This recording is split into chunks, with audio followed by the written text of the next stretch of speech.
గారు ఒక నిమిషం ఎస్ ఒక్క నిమిషం వినీల్ గారు వస్తాను, మళ్ళీ మీకు ఇస్తాను. ఇంకా జయలక్ష్మి గారు వాయిస్ కూడా తీసుకోవాలి. రాజేశ్వర రెడ్డి గారు దీనికి ఆన్సర్ ఇస్తారా? ఇప్పుడు ఇందాక అడిగింది అదే, హేమకుమార్ గారు అడిగినా, వినీల్ గారు అడిగినా అదే.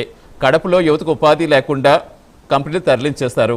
ఏ కంపెనీలు తరలించారో కూడా వినీల్ గారు స్వయంగా చెప్పారు, కంపెనీ పేర్లు కూడా. ఎవరు తరలించారు సార్? అవన్నీ తరలించలేదు సార్. ఇప్పుడు వాళ్ళకి అన్నీ తెలుసు, ఏం ఉపాధికి ఏమీ న్యాయం చేయడు. ఇప్పుడు ఆడేదో రాజకీయ మున్సిపాలిటీ ఎలక్షన్లు వచ్చానని చెప్పి రాజకీయం చేసి ఆడ సోలార్ ఓపెనింగ్ వచ్చినాడు. ఇక్కడ ఓడిపోతామని భయంతో ప్రజలు కడప జిల్లాలో మారిపోయినారు. పూర్తి భయంతో సొడ్డి పెట్టి వచ్చి సోలార్ ఓపెనింగ్ అని చెప్పి ఇక్కడ రాజకీయ కార్యకర్తలకు బలం ఇచ్చి, మీరు ఏమైనా సరే మున్సిపల్ చైర్మన్ మామూలుగా మనం గెలుచుకోవాలి అని చెప్పి ఇక్కడ చేసుకొని అమ్మాయిని పోయి జమలమడుగు పోయి అక్కడ సోలార్ చేసుకొని పోయినాడు. వాళ్ళు ఎన్ని చెప్పినా ఏమీ తీసకపోయినా జగనన్న అయినా మంచి చేసి ఉంటాడు, రాజశేఖర రెడ్డి గారు మంచి చేసి ఉంటారు. ఎందుకంటే మేము పార్టీలో ఉన్నానని చెప్పలే, ఉన్నది ఉన్నట్టు చెప్తాను, పార్టీలో ఉండేది కాదు, చేసిందే చెప్తాను ఏది కూడా. అదే అందుకే రాజేశ్వరి గారు మీరు లోకలే కాబట్టి కాదు మీరు మాట్లాడినప్పుడు మాట్లాడేది మాట్లాడాలి. కంపెనీల గురించి అమ్మను చెల్లెలను లాగే అవసరం ఏముంది?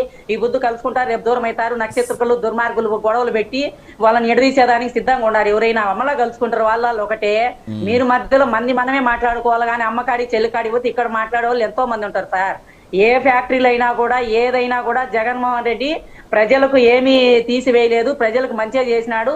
మీరు ఇప్పుడు ప్రజలకు ఏం చేసినారు చెప్పండి? ఏమీ చేయలే. మీరు ప్రజలకు చేయలే, యువతకు చేయలే, ప్రజలకు ఎవరికి ఏం చేయలేదు. మీరేదో మేము అది చేసినాం ఇది చేసినామంటారు. ఏం చేస్తాను? రోజు ఒక హెలికాప్టర్ వేసుకున్నారు, సినిమాలకు ఆయన పోతాడు, అన్నిటికి షూటింగ్లో పోతాడు. ఇందాక అన్న చెప్తాడు ఆ బ్రదరు, షూటింగ్లకు వెళ్తారు, అన్నిటికీ ఆయన ఫ్లైట్. అలా కాదు ఇప్పుడు మరి కాదు తీసుకొస్తున్న కంపెనీలు అన్ని కనిపించట్లేదా? అలా కాదు రాజేశ్వరి గారు ఒక్క నిమిషం, రాజేశ్వరి రెడ్డి గారు మాట్లాడుకుంటూ వెళ్ళిపోవడం కాదు. రాజేశ్వరి ఒక్క నిమిషం, రాజేశ్వర రెడ్డి గారు మీరు లోకల్, ఇప్పుడు రాయలసీమ గురించి కాబట్టి మిమ్మల్ని అందరినీ లోకల్ వాళ్ళే తీసుకున్నాం మేము కూడా. మీకు లోకల్గా మీకు తెలుసు, మీరే అన్నారు పార్టీల పరంగా కాదు ఇక్కడ ఉన్న పరిస్థితులు మాట్లాడుకుందామని చెప్తున్నారు. సో మీకే పూర్తిగా తెలుసు కాబట్టి చెప్పండి. పోనీ అప్పుడు నిజంగా వచ్చిన కంపెనీలు ఎందుకు నిలబడలేకపోయాయి, ఇప్పుడు ఏం కంపెనీలు తీసుకొచ్చారో వీళ్ళు చెప్తున్నారు, నిజంగా రావట్లేదు, మీకేంటి మీకున్న అభ్యంతరం గురించి చెప్పండి.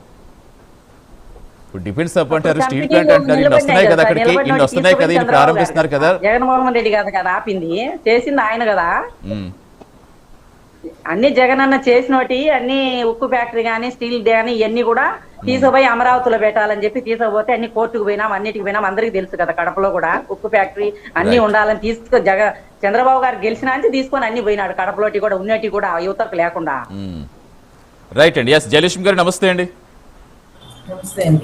ఎస్ రాయలసీమ రత్నాలసీమగా మారుస్తామని మీరు చెప్తున్నారు, ఏమీ కాదు, కేవలం ఏదో ఎలక్షన్స్ ఏదో ఎన్నికలు వస్తున్నాయి కాబట్టి ఏదో చెప్తున్నారు, ఏదో శంకుస్థాపన చేస్తున్నారు, వెళ్తున్నారు తప్పించి ఏమీ జరగదు.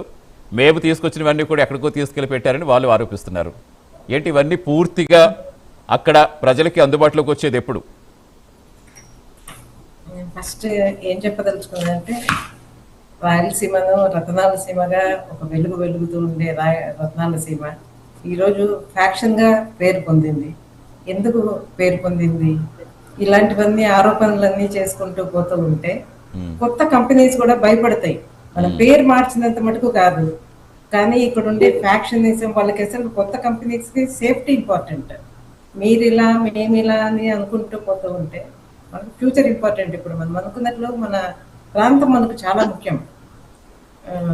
ఇప్పుడు బీజేపీ గవర్నమెంట్ కూడా రాయలసీమ మీద ప్రత్యేకమైన శ్రద్ధ చూపిస్తూ ఉంది. మనం చూస్తూ ఉన్నాం, ఏషియాలోనే మన సోలార్ పార్క్స్ కూడా, ఏషియాలోనే లార్జెస్ట్ పార్క్స్ కూడా మన రాయలసీమలోనే ఉన్నాయి. మనం ఈ రోడ్డు కనెక్టివిటీస్ కూడా చూస్తూ ఉన్నాం. ఇట్లా మన సెంట్రల్ గవర్నమెంట్ కూడా మనకు ఈ ఫ్యాక్షనిజం కాకుండా ఇండస్ట్రియల్ హబ్ లాగా మనకు ఉండాలి అనేదే ప్రధాన ధ్యేయంగా పనిచేస్తూ ఉంది.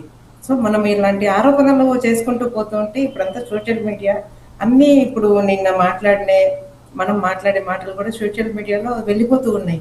వచ్చే కంపెనీస్ ఎలా వస్తాయి?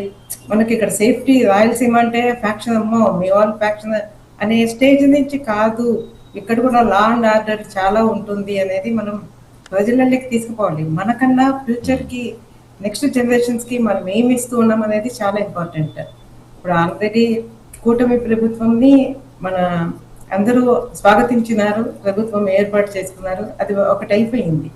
సో ఇప్పుడు మనం చేసేది డెవలప్మెంట్ ఎంతవరకు ఉంటుంది అనేది మనం అందరం ఒకరికొకరు తోడ్పాటు పట్టుకోవాలి. మనం ఇర్రెస్పెక్టివ్ ఆఫ్ పార్టీస్, అసలు ఇక్కడ మనకు చూస్తే రాయలసీమలో ఎంతో పొటెన్షియాలిటీ ఉంది. ఎందుకు మనం బయటికి తీయలేకుండా ఉన్నాం? ఈ ఫ్యాక్షనిజం, ఈ కొట్లాటలు ఇవన్నీ కాకుండా నిజమైన అభివృద్ధి వైపు మనం అడుగులు వేయాలనేదే నా అభిప్రాయం. డెఫినెట్గా మీరు చెప్పినట్టుగా, ఎందుకంటే ఉమ్మడి రాష్ట్రంగా ఉన్నప్పటి నుంచి రాష్ట్రాన్ని ఎక్కువ పాలించింది రాయలసీమ వాసులే. సేమ్ అంటే ఫ్యాక్షన్ ముద్ర ఇది తిరిపేసి పారిశ్రామిక విప్లవ తేవడంలో ఎవరు సీఎం రాజు అవుతారో కంటిన్యూ చేద్దాం. షార్ట్ బ్రేక్ తీసుకొని వస్తాను.